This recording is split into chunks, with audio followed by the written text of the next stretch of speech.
हाँ बेटा, अभी तक आपने इंडक्शन मेथड के बारे में जाना, यानी कि प्रेरण विधि। प्रेरण विधि की सहायता से अपने क्या करते हैं, किसी भी अनावेशित वस्तु को अपने क्या करते हैं, आवेशित करते हैं। इसमें अब आप इससे पहले आपने चालन विधि पढ़ा था, है ना। उस चालन विधि और प्रेरण विधि में अंतर क्या है? चालन विधि में दोनों वस्तुओं को क्या लाया जाता है, संपर्क में लाया जाता है, यानी कांटेक्ट में लाया जाता है। जबकि इंडक्शन मेथड के अंदर, मतलब प्रेरण विधि के अंदर, दोनों वस्तुओं को कांटेक्ट में लाया नहीं जाता, यानी विदाउट कांटेक्ट इनको अपने क्या कर सकते हैं, किसी भी अनावेशित वस्तु को या अनचार्ज बॉडी को आप चार्ज कर सकते हैं। तो अपने क्या करते हैं, इसके अंदर आपको थोड़ा सा रिमाइंडर लगा देते हैं कि जैसे एक आवेशित वस्तु को एक अनावेशित चालक गोले के पास लाया गया।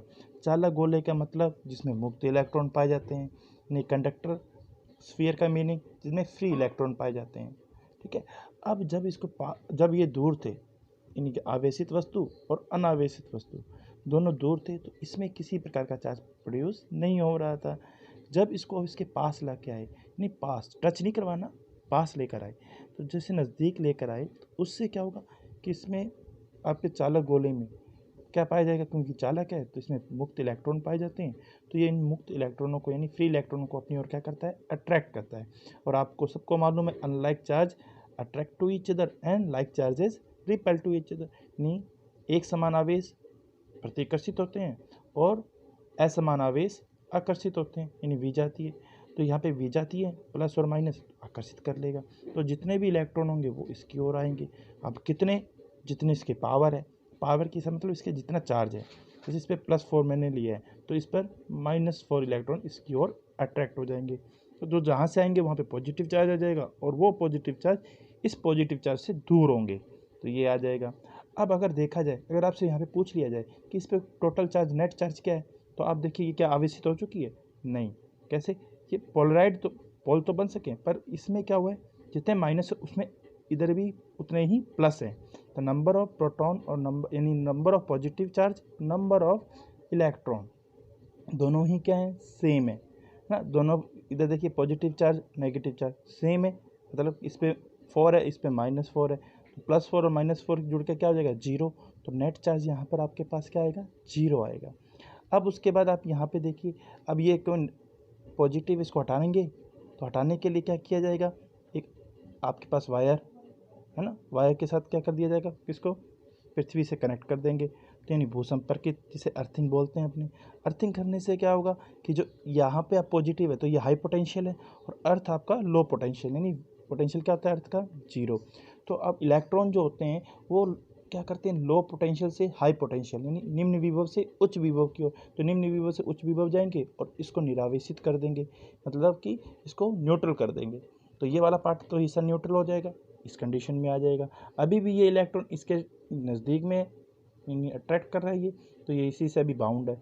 फिर उसके बाद क्या होगा, फिर जैसे ही इसको, इस रोड को अपने बाहर दूर ले करेंगे, फार कर देंगे, फार अवे करेंगे, तो वैसे ही, क्योंकि अब ज़्यादा दूर जाएगा तो इसका कंट्रोल इन इलेक्ट्रॉनों पे नहीं रहेगा। अब ये इलेक्ट्रॉन एक दूसरे को क्या करेंगे, रिपेल करेंगे, और रिपेल करेंगे तो ये मैक्सिमम डिस्टेंस पे जाना चाहेंगे। अब ऐसा क्यों होता है, क्योंकि सब, कोई भी बॉडी है अपनी पोटेंशियल एनर्जी कम से कम यूज़ करना चाहती है, तो पोटेंशियल एनर्जी मिनिमम से मिनिमम रहे, तो इसलिए वो सारे सरफेस पे क्या हो जाएंगे, फ्लो हो जाएंगे, दूर दूर मूव करेंगे। ठीक है। तो इस तरह से ये इस पर नेगेटिव चार्ज आएगा। अब आप देखिए, इस चार्ज को अपने बोलते हैं प्रेरित आवेश, इंड्यूस्ड चार्ज। और जो अब ये आवेश इंड्यूस चार्ज लाने के लिए जिसकी हेल्प ली गई है, उस चार्ज को बोलते हैं अपने प्रेरक आवेश, यानी कि इंड्यूसिंग चार्ज। अब दोनों पे नेचर देखिए, इंड्यूस चार्ज और इंड्यूसिंग चार्ज का, ये प्लस है तो ये माइनस है, तो इसका मतलब इनके नेचर कैसे होते हैं, अपोजिट। तो इंडक्शन मेथड में क्या खासियत है कि इसमें जो आपके पास चार्ज इंड्यूस्ड होगा उसका नेचर इंड्यूसिंग चार्ज से क्या होगा, यानी सोर्स से, क्योंकि ये सोर्स है तो सोर्स से डिफरेंट होगा, यानी कि अपोजिट होगा। जैसे मान लीजिए सोर्स पे पॉजिटिव है तो इस पे नेगेटिव, अगर सोर्स पे नेगेटिव है तो इस पर पॉजिटिव चार्ज आएगा। जबकि चालन विधि में ऐसा नहीं था। चालन विधि में क्या हो रहा था बेटा, चालन विधि में क्या हो रहा था, चालन विधि में जो चार्ज यहाँ पे प्लस है तो यहाँ पे भी प्लस आ रहा था आपके पास, इसमें कोई दिक्कत नहीं थी आपके पास। तो इसलिए किसी भी अनावेशित वस्तु को, आप जैसे मान लीजिए इस पे प्लस क्यू है तो इस पर क्या आ रहा है, Q/2 Q/2, है ना। तो इसी तरह यहाँ पे चार्ज का नेचर सेम है, जबकि यहाँ पर चार्ज का नेचर अलग हो जाता है। तो इसी स्पेशलिटी के कारण आपने देखा होगा कि जैसे इसके आप एग्जांपल करेंगे अपनी एग्जांपल, जैसे मैंने आपको पहले समझाया था, एक स्केल है ना, एक स्केल यूज़ करते हैं, प्लास्टिक का स्केल यूज़ किया, आपको बताया था मैंने। इस प्लास्टिक को स्केल को अब आप जब ड्राई हेयर, मतलब जैसे एग्जांपल के तौर पे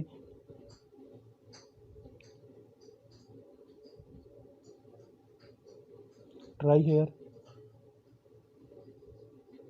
ये ड्राई हेयर है, अब ये प्लास्टिक का स्केल है इसके, तो जब अब इसमें नंबर ऑफ प्रोटॉन और नंबर ऑफ इलेक्ट्रॉन क्या है, अभी तक सेम है।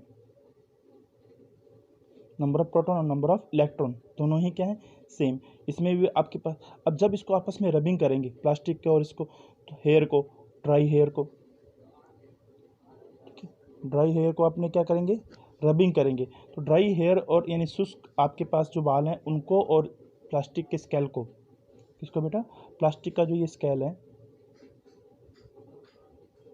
प्लास्टिक के स्केल को अगर आप क्या करोगे, रब करोगे आपस में, तो रबिंग करेंगे तो इस पे क्या आ जाएगा, चार्ज आ जाएगा। ठीक है, अब ये चार्ज आ गया। अब आप सभी जानते हो, ये मान लीजिए इस पर आपके पास चार्ज कौन सा आया, पॉजिटिव चार्ज आ गया। अब यहाँ पे अर्थ है, अब आप क्या करते हो, अर्थ है, अर्थ के पास यहाँ पे कुछ कुछ स्मॉल डस्ट है, डस्ट, ये जो डस्ट है, अब ये आपके पास, ठीक है, डस्ट हो गया, कुछ भी पार्टिकल्स हो गए, स्मॉल पार्टिकल्स हो गए, तो जब इसके पास लेकर आएंगे, तो जैसे ही पास लेकर आओगे तो ये डस्ट पार्टिकल इसकी ओर क्या होंगे, अट्रैक्ट करते हैं। क्यों अट्रैक्ट कर रहे हैं, अब आप सभी जानते हो, अट्रैक्शन फोर्स तभी होता है जब अनलाइक चार्जेस हो, मतलब इन दोनों के बीच में अनलाइक चार्जेस हैं, तो अनलाइक चार्जेस हैं तो ही ये इसको अपनी ओर क्या करेगा, अट्रैक्ट करेगा। अब इन डस्ट पार्टिकल पे अनलाइक चार्जेस क्यों प्रोड्यूस हुआ, bye induction method, attraction, attraction force due to induction method, induction method। और ये इंडक्शन मेथड पे, और स्केल पे जो चार्ज आ रहा है, charge on scale,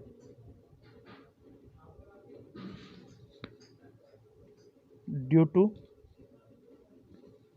friction method,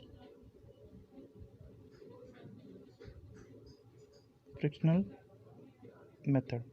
तो आप एक बात बताइए, तो अगर आपके पास क्वेश्चन ये पूछा जाए कि स्केल पर चार्ज किसके ड्यू टू आ रहा है, तो वो आप बोलोगे फ्रिक्शन मेथड, मतलब कि घर्षण विधि, किस विधि के कारण, घर्षण विधि के कारण। और अगर आप ये कहो कि स्केल जो है वो डस्ट पार्टिकल को वो किस मेथड से अट्रैक्ट कर रहा है, यही को पूछ ले कि जो स्केल है वो डस्ट पार्टिकल को किस कौन से मेथड से या किस हेल्प से अट्रैक्ट कर रहा है, तो आप क्या कहोगे, इंडक्शन मेथड। कौन सा मेथड बेटा, इंडक्शन मेथड। नहीं, अट्रैक्शन है वो इंडक्शन मेथड से प्रोड्यूस हुआ है, और पॉजिटिव चार्ज किस पर है, स्केल पर। तो ये इस वक्त चार्ज बॉडी है, और ये चार्ज बॉडी है, और ये आपके पहले क्या थी, न्यूट्रल, यानी कि उदासीन। तो पहले ये न्यूट्रल थी, जैसे इसको पास लेकर आए तो ये क्या होगी, चार्ज होगी, और इस पर चार्ज कैसा आया, अपोजिट नेचर का, यानी कि अनलाइक चार्जेस होंगे तो ही एक दूसरे को क्या करेंगे, अट्रैक्ट करेंगे। तो ये आपके पास कंडीशन है। तो इसका मतलब इससे क्वेश्चन बन गया आपके पास कि पहला क्वेश्चन क्या बन गया आपके पास, क्या आवेशित वस्तु, आवेशित वस्तु अनावेशित वस्तु को आकर्षित कर सकती है, पहला क्वेश्चन। तो आप बता सकते हो, हाँ, आप इसका आंसर होगा हाँ, एक आवेशित वस्तु अनावेशित वस्तु को क्या कर सकती है, आकर्षित कर सकती है। कारण दीजिए, कारण बताइए, ठीक है, कारण बताइए। तो आप कारण भी बताओगे, अगर कारण पूछे तो आप क्या बताओगे, क्योंकि बाय इंडक्शन मेथड, कौन सा मेथड बेटा, इंडक्शन मेथड की सहायता से आवेशित वस्तु अनावेशित वस्तु को क्या कर सकती है, आकर्षित कर सकती है। और इसके लिए शर्त ये है, आपको पहले बता दूं कि दोनों आप देख यहाँ पर आपके पास कि एक वस्तु को दूसरी वस्तु के क्या लेकर आना है, नज़दीक लेकर आना है। तो नज़दीक लाएंगे तो प्रेरण विधि उत्पन्न होगी और उस विधि से ये एक दूसरे को अपने और आकर्षित करेंगे, है ना। ठीक है, जो आपको बता चुका हूँ मैं। फिर आपके पास एक क्वेश्चन और बनता है बेटा, ये क्वेश्चन भी बहुत इंपॉर्टेंट है, बहुत इंपॉर्टेंट क्वेश्चन है ये बेटा। इसमें अगला ये क्या क्वेश्चन है, अब इंग्लिश मीडियम में इसको मैं बाद में दोनों को एक साथ लिख दूंगा बेटा। तो इसमें क्या है, क्या एक समान आवेश, एक समान आवेश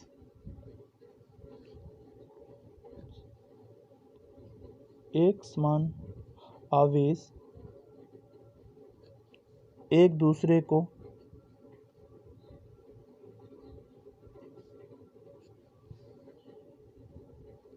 क्या एक समान आवेश एक दूसरे को आकर्षित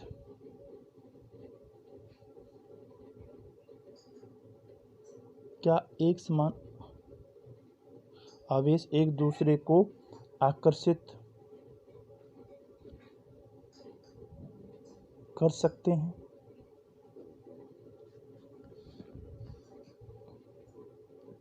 क्यों?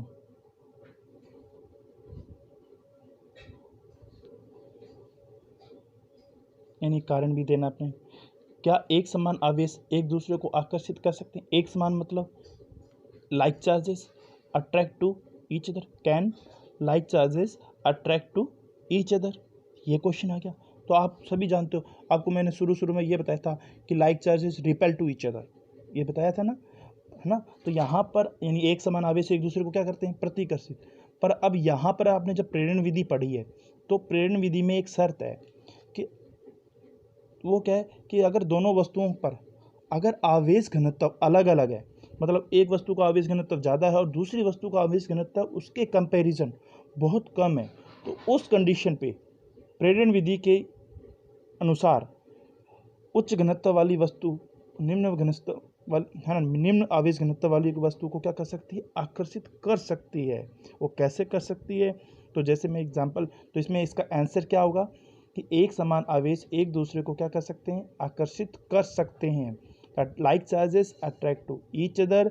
अब कब कर सकते हैं, when the charge density of both bodies are different, ठीक है। अगर दोनों ही वस्तुओं की आवेश घनत्व अलग अलग हैं, उनमें बहुत अंतर हैं, तो वो दोनों वस्तुएं एक दूसरे को क्या कर सकती हैं, आकर्षित कर सकती है। अब आप कहोगे सर कैसे, तो इस तरह से एग्जांपल, जैसे मान लीजिए मैंने एक वस्तु ले ली बेटा, ये वस्तु, तो यहाँ पर ये वस्तु यूज़ की है, ठीक है।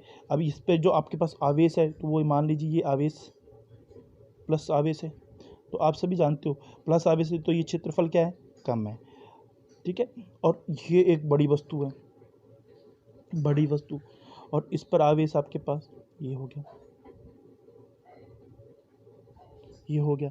तो अब इसमें देखिए, तो इनमें क्या है, क्षेत्रफल इसका क्या है, कम है, इसका क्षेत्रफल ज़्यादा है, तो ये कम क्षेत्रफल में वितरित है, तो इसका आवेश घनत्व ज़्यादा है, इसका आवेश घनत्व कम है, तो इसका आवेश घनत्व क्या है, चार्ज डेंसिटी ज़्यादा है, आवेश घनत्व क्या है इसका, ज़्यादा है, और इसका आवेश घनत्व कम है,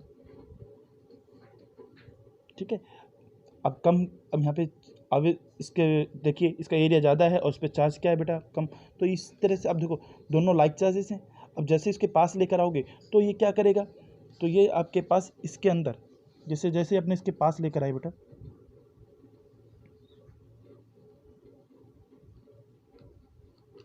तो अब यहाँ पर आप देखिए ये प्लस प्लस प्लस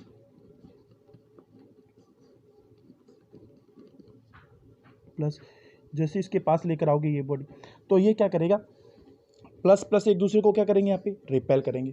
तो अब ये कौन सा गोला है, चालक गोला,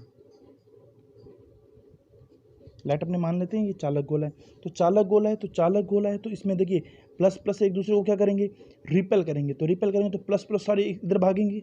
और चालक है कि कंडक्टर है, तो कंडक्टर में क्या पाए जाते हैं, फ्री इलेक्ट्रॉन, तो फ्री इलेक्ट्रॉन पाए जाते हैं, तो ये फ्री इलेक्ट्रॉनों को अपनी ओर क्या करेगा, अट्रैक्ट करेगा। तो आपको मैंने पहले बताया था उतने फ्री इलेक्ट्रॉनों को अपनी ओर अट्रैक्ट करेगा जितनी इसकी पावर है, और उतने पॉजिटिव चार्ज को ये क्या कर देगा, रिपेल कर देगा। तो पॉजिटिव चार्ज तो इधर चले जाएंगे, और फ्री इलेक्ट्रॉन यानी ये कौन सी इलेक्ट्रॉन है, फ्री इलेक्ट्रॉन मतलब मुक्त इलेक्ट्रॉन, वो इधर आ जाएंगे। तो अब इधर देखिए, अभी इन दोनों के बीच में कैसे हैं, अनलाइक चार्जेस हो गए, इन दोनों का नेचर कैसा है, डिफरेंट है। तो नेचर डिफरेंट है तो ये एक दूसरे को क्या करेंगे, अट्रैक्ट। तो यहाँ पर ये एक दूसरे को क्या करेंगे, अपनी ओर अट्रैक्शन करेंगे, ये इसको अपनी ओर खींचेगा, ये इसको अपनी ओर खींचेगा, तो जिससे यहाँ पे कौन सा फोर्स आ जाएगा, एक अट्रैक्शन फोर्स आ जाएगा बेटा। कौन सा फोर्स आएगा, attraction force, due to induction method. Induction method मतलब कि प्रेरण विधि के कारण। तो ये आपके पास था, तो ऐसे ये क्वेश्चन ये भी बन जाता है।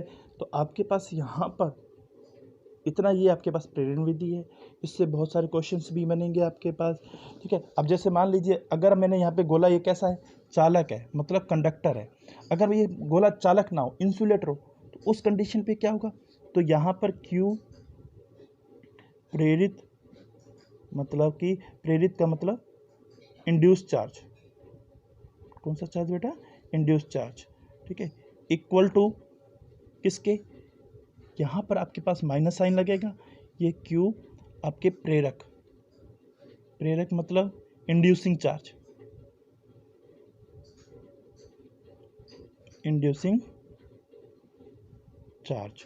अब inducing charge equal to 1 minus epsilon R, ये मल्टीप्लाई में है बेटा, ठीक है। तो ये आपके पास फॉर्मूला हो गया, ठीक है। अब कंडक्टर के लिए ये याद रखना बेटा, कंडक्टर के लिए एप्सिलॉन वैल्यू की क्या होती है, फॉर कंडक्टर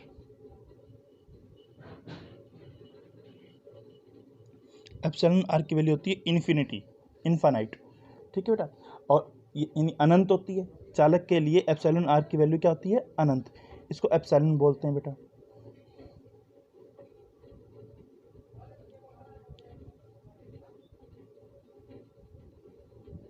एप्सिलॉन, तो ठीक है, जो आपके पास यहाँ पे किसको रिप्रेजेंट किया, डाइलेक्ट्रिक कांस्टेंट मतलब पैरावैद्युतांक, ये आगे अपने आगे पढ़ेंगे, ठीक है। तो ये इसका मेन फार्मूला हो गया। अगर आप यहाँ इन्फिनिटी रखोगे तो Q प्रेरित is equal to minus Q प्रेरक, तो वो वही फार्मूला बन जाएगा जो आपके पास कंडक्टर के लिए बनता है। तो आपके पास ये आपके पास मेन फार्मूला हो गया। अगर कोई कुचालक वस्तु है तो उस पर ये आप लगा सकते हैं। अगर चालक वस्तु है तो इन पर, चालक वस्तु के लिए याद रखना बेटा, आवेशों का परिमाण कैसा रहता है, सेम रहता है, पर नेचर अपोजिट होती है। तो वो किससे, इंडक्शन मेथड में, ओनली फॉर इंडक्शन मेथड। तो आपसे कभी पूछ लिया जाए कि क्या एक समान आवेश एक दूसरे को आकर्षित कर सकते हैं, तो आप बताओगे yes, yes, because if the charge density of both bodies are different, तब वो, और an attraction by induction method, attraction by induction method. समझ में आ गया यहाँ तक बेटा? ओके बेटा, कोई भी डाउट हो तो मेरे से पूछ सकते हैं। आपकी जो क्लास आज लगी है उसमें अगर आपको कोई दिक्कत है तो वो क्योंकि नेटवर्क प्रॉब्लम है बेटा, तो नेटवर्क प्रॉब्लम के कारण दिक्कतें आ रही हैं। जूम थोड़ा सा दिक्कत आ रही है जूम में, क्योंकि हम मोबाइल भी थोड़ा सा प्रोसेसिंग कम ले पा रहा है, तो इसीलिए मैं पहले कह रहा हूँ बेटा, जो भी दिक्कत हो आप मेरे से कांटेक्ट कर सकते हैं मेरे व्हाट्सएप नंबर पे और मेरे कॉन्टैक्ट नंबर पे जो मैंने आपको बताया है। ओके बेटा।